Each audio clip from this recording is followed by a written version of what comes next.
Espíritu de Dios, te damos gracias porque tú inspiraste a tus siervos y a tus profetas lo que está escrito en tu palabra.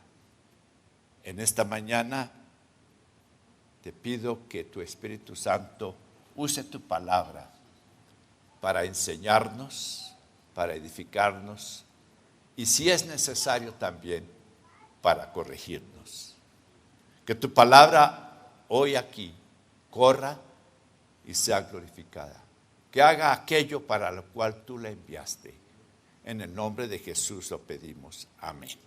Pueden tomar asiento. Muchas gracias. Cuando los conquistadores llegaron a América y aquí a nuestro país, encontraron que los chibchas adoraban al sol, pero también adoraban a la luna. Pero cuando ellos adoraban al sol decían, está escrito en uno de esos libros, que ellos decían, te adoramos a ti porque eres Dios, pero si tú no eres Dios, te adoramos a aquel quien te hizo. Siempre en el corazón del hombre, en el corazón de la humanidad, hay un deseo innato de adorar a alguien o algo. En una ocasión, paseando por un parque nacional, algo así como Chicaque, alguien había escrito esta leyenda en una piedra: detente por un momento y alaba a Dios y adora a Dios que creó todas estas cosas. Claro, nuestro Dios es Dios todopoderoso, creador del cielo y de la tierra. Los curipacos también tenían una manera de adorar a Dios. Y el pasaje que leímos narra la experiencia del profeta Isaías cuando tuvo una visión de lo que es la adoración en el cielo. Y ¿sabe una cosa? La adoración que nosotros brindamos a Dios no es para que nosotros estemos contentos. De ninguna manera. La adoración pertenece y debe estar dirigida únicamente a Dios. Y aquí el profeta Isaías dice, en el año que murió el rey Usías, eso fue 740 años antes de Cristo, el profeta estaba muy impresionado por la muerte de este rey Usías. Dice la palabra de Dios que Usías anduvo en los caminos de Dios, pero en determinado momento se enalteció y profanó la santidad de la morada de Dios. Este hombre, Usías, un día decidió que él entraría al lugar santo, al lugar santísimo, a ofrecer el incienso. Los sacerdotes trataron de detenerlo, pero no quiso. Por fin lo sacaron y dice la palabra que salió leproso y que tuvieron que ponerlo aparte del pueblo y que murió leproso. La soberbia de este hombre lo llevó a atribuirse lo que correspondía. Es cosa seria usurpar la gloria del Señor. Es cosa muy seria de dar la gloria a otro o a otras cosas o a cosas que no le pertenecen, porque a Dios pertenece toda la honra y toda la gloria y toda la alabanza. El pasaje nos enseña tres verdades.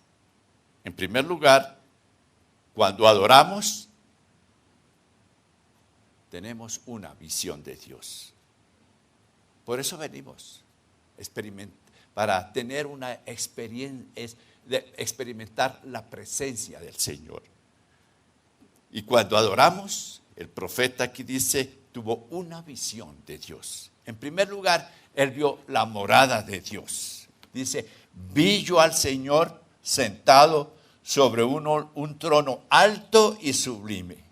Vi yo al Señor. Esa es Qué bueno, ¿no? Un hombre dice, vi yo al Señor. Qué bueno que que al salir de aquí podamos decir, estuvimos en la presencia del Señor. Me gocé, me deleité en su presencia. Y dice, vi yo al Señor en su morada, en un trono, sentado sobre un trono alto y sublime. Un trono alto. Dice, está por encima de todo. Es decir, está proclamando que Él es Rey de reyes y Señor de señores. ¿Y dónde lo vio? En el lugar santísimo, en la morada de Dios. Acuérdense que estaba dividido el templo en el atrio, el lugar santo y el lugar santísimo. El profeta tuvo esa visión de lo más profundo en el lugar santísimo. La adoración, mis hermanos, es un encuentro que nosotros podemos tener con nuestro Dios. No hay otra manera. Nos acercamos a Él en adoración. Y cuando este profeta vio a Dios, al Señor en su morada, vislumbró también la majestad de Dios. Dice que estaba sentado sobre un trono alto y sublime, soberano. La apariencia del trono reflejaba la majestad del rey. Y dice que este trono estaba por encima de todo. Y dice que las faldas llenaban el templo. Entonces eso nos habla no solamente de la presencia de Dios, no solamente de su morada, de su majestad, sino de su omnipresencia. Que Dios está en todas partes. Eso lo aprendemos por la palabra de Dios. La presencia de Dios, su omnipresencia. Sus faldas llenaban el templo. Pero había unos guardianes, los serafines. Dice, por encima de él había serafines. Cada uno tenía 6 alas, con 2 cubrían sus rostros, con 2 cubrían sus pies y con 2 volaban. Los serafines eran unos seres espirituales al servicio del Señor. Y estuve buscando en comentarios y ¿por qué cubrían? ¿Por qué se cubrían? Bueno, la única explicación es para estar delante de la santidad de Dios.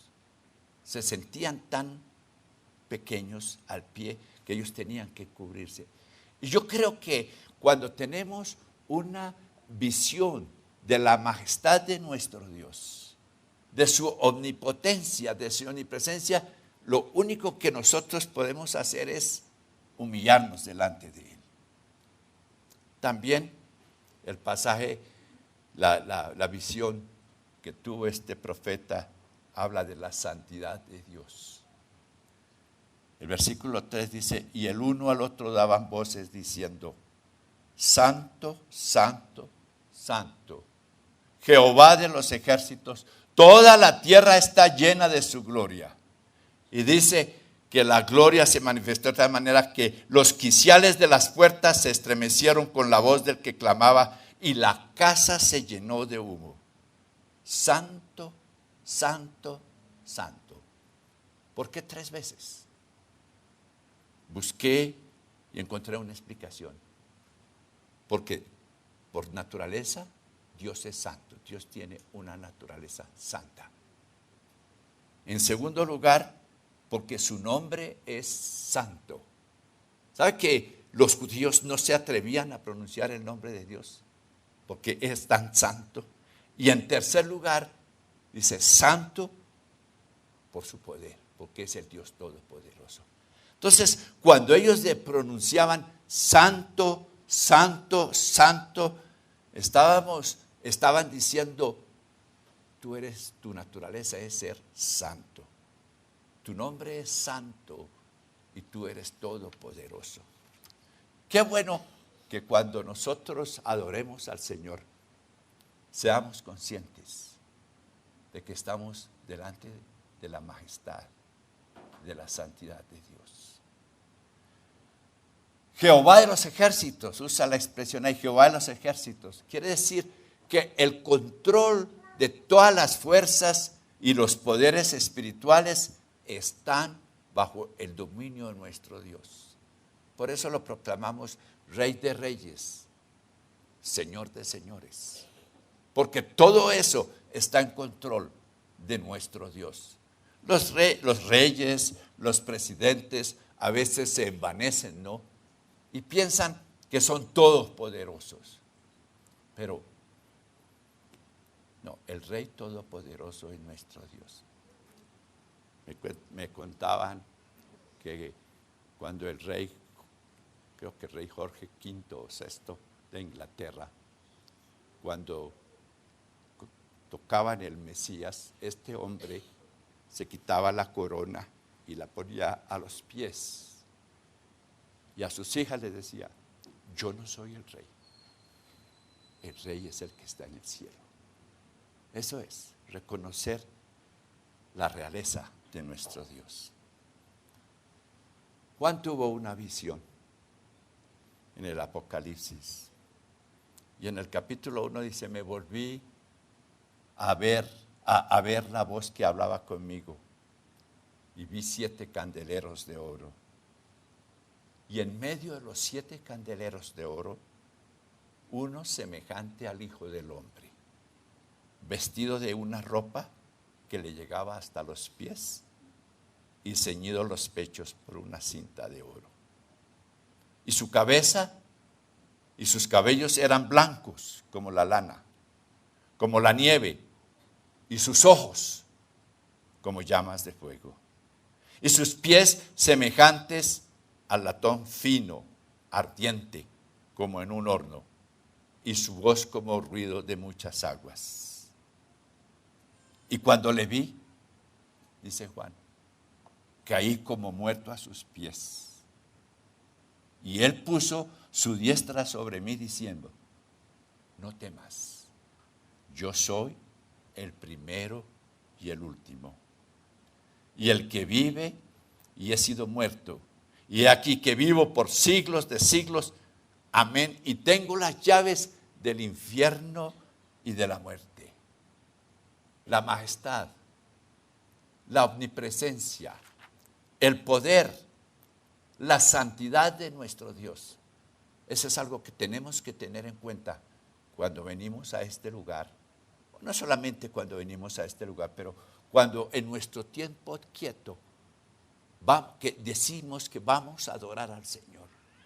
Tenemos que recordar lo que nuestro Dios es, lo que Dios es en toda su naturaleza. Los sacerdotes, antes de entrar en el santuario, se preparaban y tenían que entrar con unas vestiduras especiales. Y tenían, el sumo sacerdote tenía santidad a Jehová. Y cuando él entraba allí, entraba con la sangre del cordero, temeroso del poder, de la santidad y la majestad de Dios. Entonces, también nosotros, mis hermanos, ojalá cada día, pero cuando vengamos aquí el domingo, vengamos preparados para estar en la presencia de nuestro Dios. En segundo lugar, encuentro que el pasaje nos enseña otra verdad, que cuando adoramos, tenemos una visión de nosotros mismos.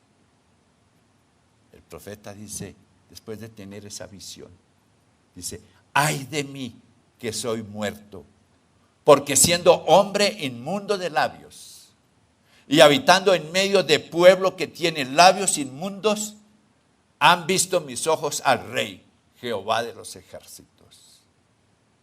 ¿Qué le sucedió al profeta? Tenía una gran convicción de pecado. Se sintió miserable. Le dijo, yo soy como todos los demás. Él no se puso a pensar, yo soy el profeta de Dios. No. Él no se puso a alegar, yo puedo mantenerme en su presencia. Dijo, no, soy hombre inmundo como todos los humanos. Y llega a una conclusión, soy digno de muerte. ¿Y sabe una cosa? ¿Quién es el que nos lleva a esas convicciones? El Espíritu Santo. Por esa razón, el Señor envió su Espíritu Santo a morar en su iglesia, a morar en nosotros. Y el Señor dijo, y cuando Él venga, dice, redarguirá al mundo de pecado, de justicia y de juicio. Una de las señales que el Espíritu Santo está obrando en usted es que el Espíritu Santo le corrige, que el Espíritu Santo le redarguye. Sí, el Espíritu Santo quiere guiarlo, el Espíritu Santo quiere bendecirlo, pero el Espíritu Santo quiere hacer un trabajo completo. Quiere producir en usted y en mí, primero, una convicción para que nos pongamos en la presencia de Dios, pidamos perdón. Y luego, para mostrarnos la misericordia inmensa de Dios. Cuando este profeta pensó, voy a morir, he visto la santidad de Dios, dice el versículo 6, y voló hacia mí uno de los serafines, teniendo en su mano un carbón encendido, tomado del altar con unas tenazas, y tocando con él sobre mi boca, dijo, he aquí que esto tocó tus labios, y es quitado tu culpa, y limpio tu pecado. El carbón del altar del sacrificio. Ese fue el sustituto. El sustituto, el que tomó el que había sido quemado ahí en el altar, en el medio del fuego. El profeta debía haber estado allá, pero ese carbón fue ardido, quemado, podemos decir, torturado en medio de las llamas, para llevar una obra de salvación y redención al profeta. Es muy gráfico. Pero la enseñanza más gráfica que yo encuentro en la Biblia de esta verdad es Barrabás. Pilatos, queriendo lavarse las manos, por cierto, ahí en Suiza hay un monte que se llama Pilatos. Y dicen que todos los años, ahí hay un lago abajo, y dice que todos los años Pilatos baja a bañarse las manos, porque todavía se está bañando las manos desde el día que él decidió bañarse las manos delante de Jesús. Bueno, entonces Pilatos pregunta, ¿a quién quiere que le suelte? ¿Quiere que le suelte a Jesús o a Barrabás? Dijeron, suelta a Barrabás. Suelta a Barrabás. ¿Y qué haré con este? Dijo, crucifícalo.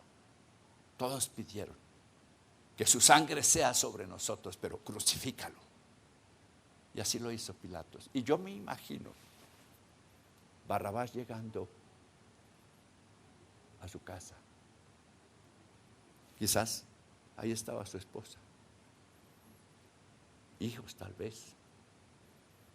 Estaban llorando, pensando que en ese momento su padre y su esposo Barrabás estarían colgados de una cruz. Y de repente llega este hombre, estoy imaginando, ¿no? Y la mujer le dice, ¿qué pasó?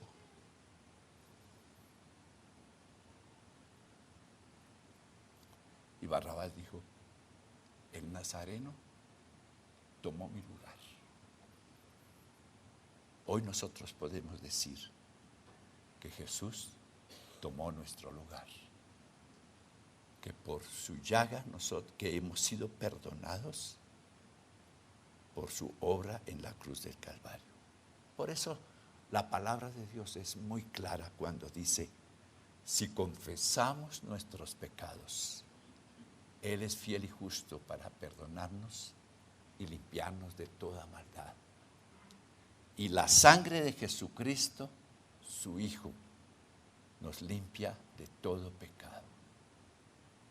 Es que no hay remisión de pecados si no hay derramamiento de sangre.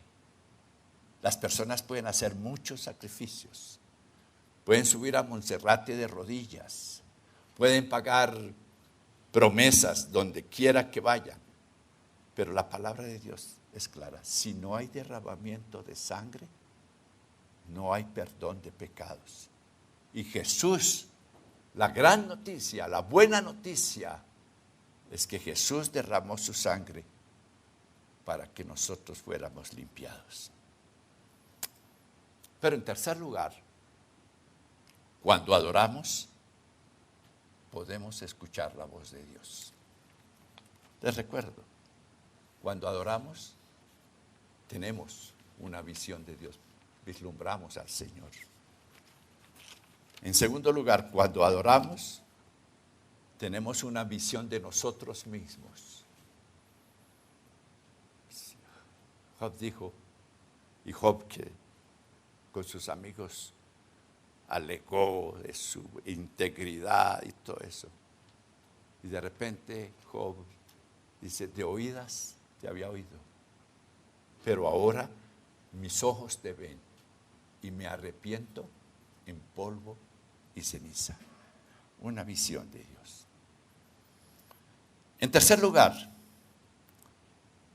el pasaje nos enseña que cuando adoramos, tenemos el privilegio de escuchar la voz de Dios.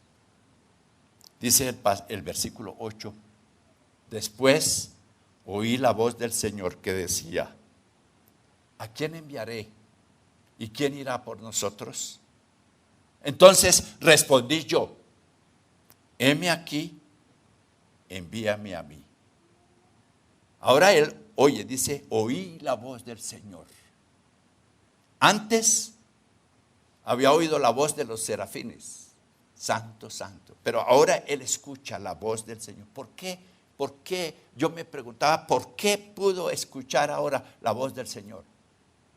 Por su experiencia con los cagones, que había sido limpiado y santificado.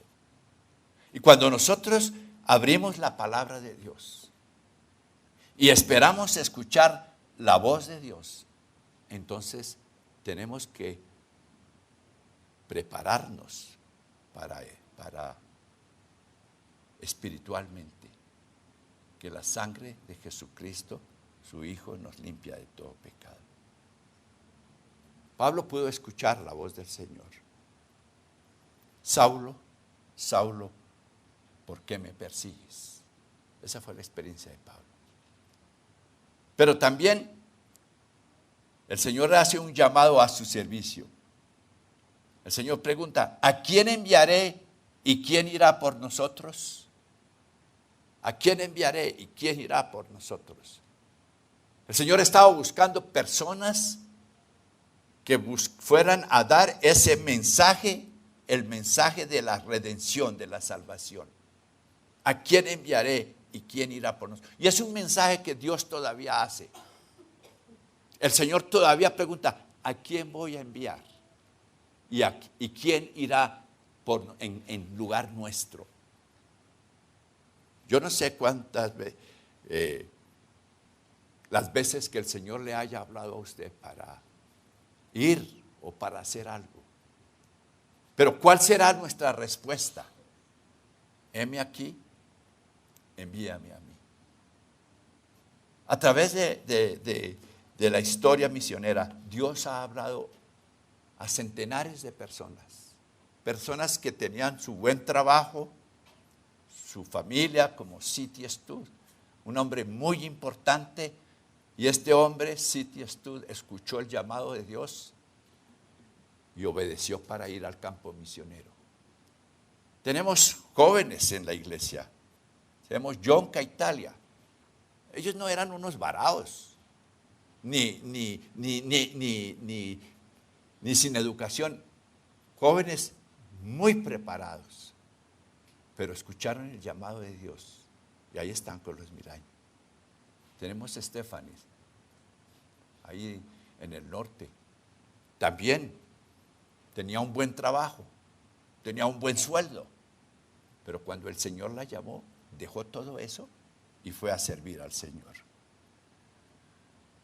Así es, el Señor nos comisiona para dar un mensaje. Y el profeta salió a predicar el mensaje que Dios le daba. Le dijo, anda y di a este pueblo, oíd bien y no entendáis, ved por cierto, mas no comprendáis. Si usted lee el mensaje que Dios le dio a Isaías, era un mensaje de juicio por la dureza de del corazón del pueblo. Pero nosotros tenemos un mensaje que dar al mundo. Lo que el Señor dijo, id y predicad el evangelio a toda criatura, a toda la criatura. Cada uno de nosotros tenemos una posibilidad, una oportunidad de servir. Todos, yo no creo que mañana 50 personas de aquí se van para la China, no lo creo. Podría ser, yo no sé. Pero lo que sí les digo es que Dios tiene algo para que usted le sirva. Falta que usted escuche cuando el Señor diga, ¿a quién enviaré? ¿Y quién irá por nosotros? Puede ser un trabajo que está a la vista de muchas personas. O puede ser un trabajo que está ahí a la sombra. De ahí del albergue, una señora que escuchó el mensaje del evangelio cuando de aquí las visitan. Esa señora se fue a su pueblo ahí en el Caquetá y está predicando el evangelio. Así, como en el anonimato, pero está haciendo el trabajo de Dios. En Manila, después de la guerra, Segunda Guerra Mundial,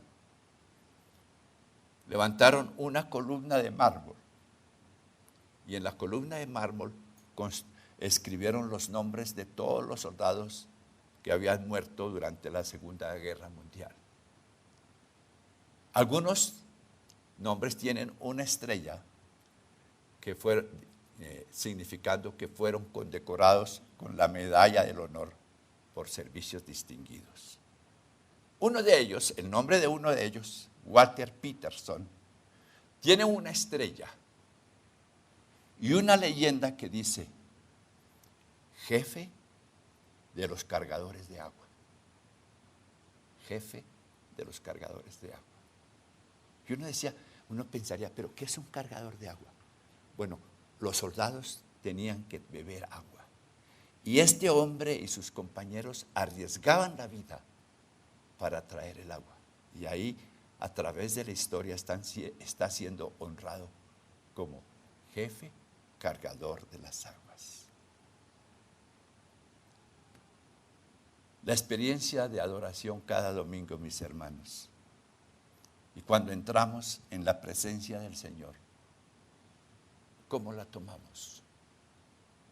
Al salir de aquí, usted puede decir, he estado en la presencia de Dios. El Señor me ha hablado. El Señor me ha dicho algo. Que cada domingo, y no quiero que sea solamente cada domingo, sino que cada vez que nosotros entremos en la presencia del Señor para adorar, vayamos dispuestos a escuchar su voz. Que el Señor nos hable y que a través de ese Él dirija nuestras vidas. Que cada vez que adoramos al Señor, tengamos una visión para postrarnos delante de tu presencia.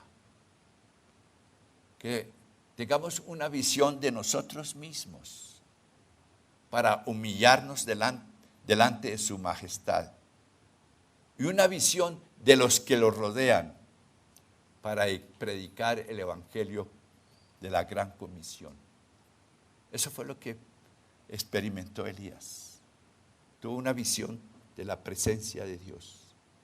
Y cuando estaba viendo a Dios, teniendo esa visión de la santidad de Dios, dijo, ay de mí, que soy muerto, y tiene esta experiencia con el Señor, y luego escucha la voz del Señor que dice: ¿a quién enviaré? ¿Y quién irá por nosotros? Y él contestó: heme aquí, envíame a mí. La pregunta para ustedes: ¿qué harán con la visión del Señor y con el llamado que Dios les haga? Puestos en pie, por favor.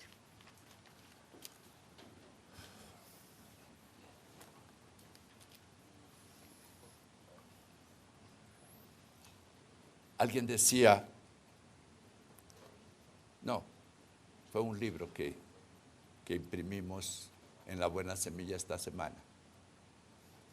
Y creo que el autor estaba cometiendo una gran equivocación. Que venimos aquí para alegrarnos, para sentir felicidad. No, esa no es la razón por la que venimos aquí. Venimos aquí para adorar al Señor en la majestad de su santidad. Y en ese momento, Dios tocará nuestras vidas.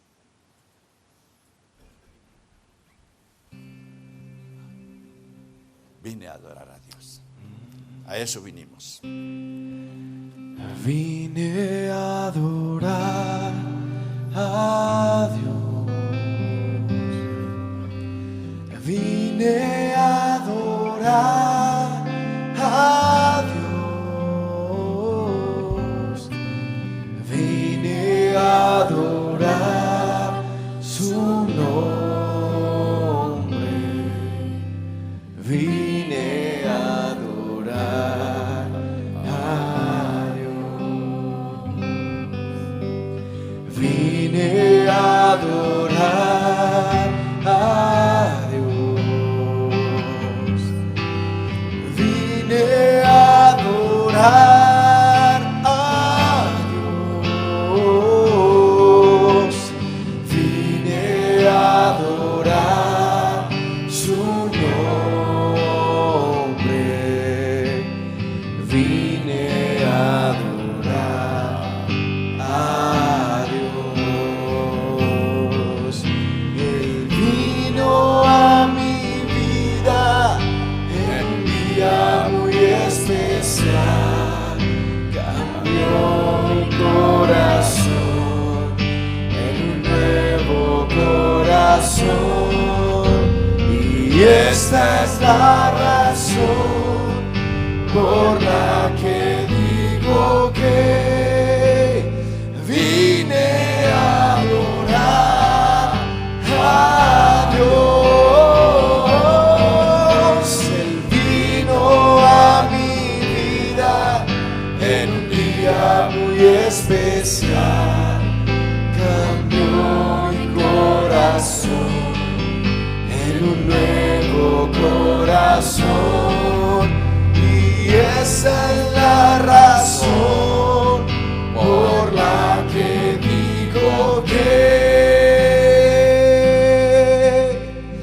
vine a adorar a Dios.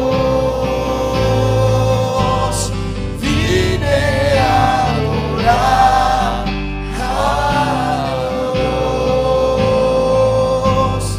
Vine a adorar a Dios.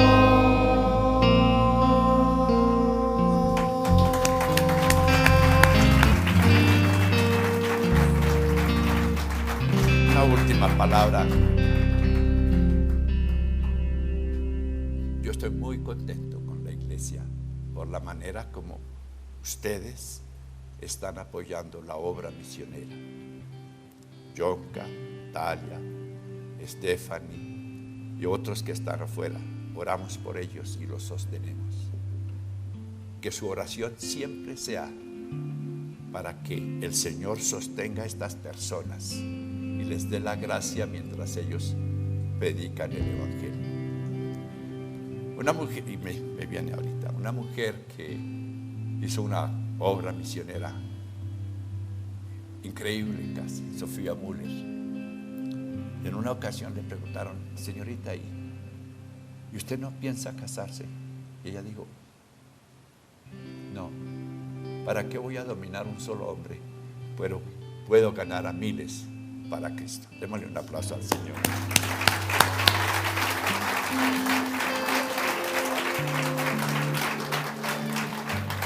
Señor, te bendecimos y te exaltamos a ti.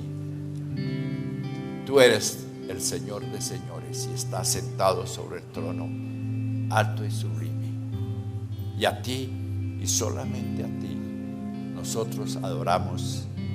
Y de ti, y de solamente de ti, escuchamos tu llamado para la gloria de nuestro Señor Jesucristo. Amén.